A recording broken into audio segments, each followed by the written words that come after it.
On all the possible outcome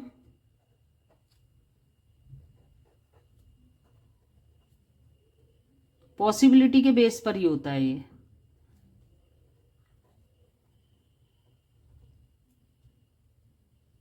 on an event, एक event में जो पॉसिबल होता है वो उसके बेस पर होता है, इसलिए इनके बीच में डिफरेंस आता है।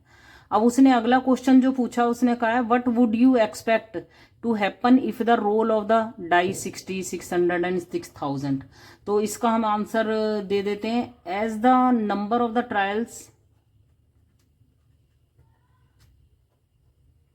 जैसे जैसे हम नंबर ऑफ द ट्रायल्स को इंक्रीज करेंगे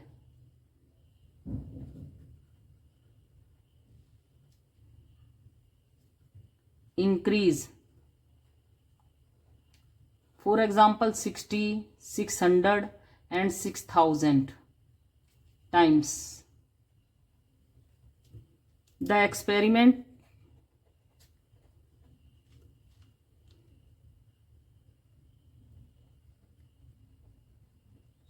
result जनरली ये भी इसके नजदीक पहुंचता चला जाएगा, becomes closer to the theoretical probability।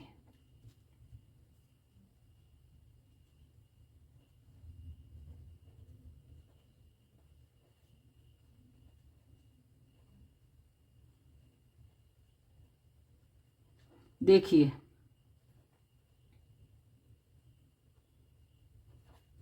जब हम इसका एक्सपेरिमेंट बार बार करेंगे ना, अभी तो इसने 12 टाइम रोल करा था डाई को, अगर उसे 600 बार करेंगे ना तो ये ऐसा ही होगा कि जो 3 उसके आसपास ही उसका रिजल्ट आने लगेगा।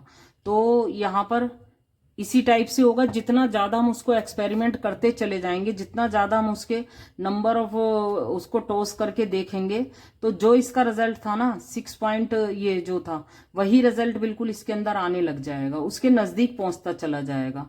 तो यही इसका आंसर था। इसके साथ ही एक्सरसाइज खत्म होती है। Thanks for watching.